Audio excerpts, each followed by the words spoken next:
So today's conversation discusses the article leading when the map is blank, navigating uncertainty with strategic clarity and tactical agility. This is a hot topic because we certainly Yeah, live in very chaotic times. not only chaotic, but the word most frequently used in all the media and everything today and in politics is uncertainty. Uncertainty, yes. And the paragraph that summarizes the whole article, which is really very important. Leading into the unknown is not an exercise in clairvoyance, it's an exercise in building a resilient and adaptive organization. By providing unwavering clarity on the destination and the rules of the journey, a leader empowers their team to navigate the turbulence, making thousands of small decisions that together chart a successful path through the fog. So, how can a leader do that? How can a leader empowers their team members to take their own path, yet focused on the same destination? Well, let me begin with an analogy. Mm. An analogy that we have actually lived in many occasions. You need to get from where you are to another destination, let's say to another country. Yeah. The airport is closed. It's not sure when the airport will be opened. You don't know what flight you can take. You Mm. don't know if you can actually leave by boat, Mm. if a service is available, how much it costs, how much you have to pay for it. And you don't know if the sea is going to be rough, if you're going to be able to sail. So that's a kind of situation we're living in now. We still need to make our businesses viable. That's not going to go away. You need to make your Mm. business profitable enough, or at least to break even long enough for you to get over the uncertainty. But the destination to which you're going is still the same destination. If you had planned to go to some city in Europe or some city in the US or some city Mm. in the Middle East, your destination is that destination. It hasn't changed, but the means of getting there is uncertain and unclear because the means of transportation are not guaranteed. The success of the journey or the safety of the journey is not guaranteed. So just imagine that. That's what we're living in our businesses today. Supply chains are disrupted. We don't know how much we have to pay, how much goods are going to cost, how much import export tax is going to be attached to them, whether we're going to have good relations or not with those trading partners of ours. Just think of it. What a challenge. And that means that the leader's job is to be absolutely clear about the strategic direction.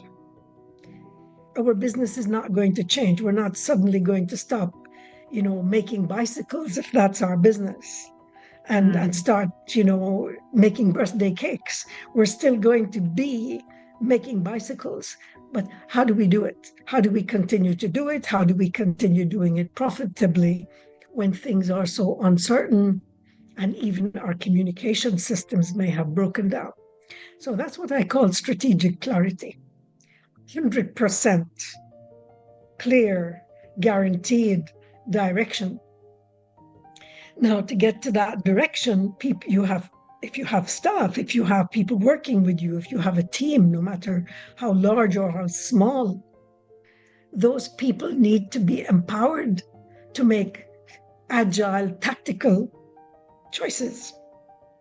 They need to be able to say, okay, I'm going to go by boat. Is it okay for me to pay $500 or $5,000 for this trip? Do I have the budget? Is there a better way? And there is no way that these decisions can go to a central node. You have to spread the decision making and the choice making possibilities to other people. And that's what I call tactical agility. Everybody knows that they're going to meet at the destination agreed. But how they get there by using their own good judgment is what they're empowered to do. And you might say, well, what holds it together? What guarantees that this won't fall apart? What guarantees that people will do the right thing? The answer is something that we tend to overlook sometimes, and that is the corporate culture. Do you have a corporate culture? Yes, and that's what I was thinking. What are the components of such a corporate culture that empowers their team member to survive the certainty and even get into a point where they will thrive eventually? Very good observation and question. And culture is like a glue that holds people together. It's the cohesive element that pulls people together, but culture is not built overnight. So if Right. you have a corporate culture where people would switch off the light when they leave the room or pick up a piece of trash off the ground, although it may look trivial, that's a culture where people are acting as if the business is a business they own themselves. And when people act like that, the business survives because they will make a decision in line with that culture that they have built together through communication, through unrelenting communication, through group strategizing and decision making, and having that resilience to push back and say, no, I don't agree with you, and having a leadership that will take that as a sign of trust and good faith in their teams. That's how it happens. So strategic direction and tactical ability is exactly what we need when we're looking at a blank map and when we are engulfed with so much uncertainty. The article gives some really good insights and some guidelines, which I encourage everyone to read. People can read this article on our blog post at ictn.com.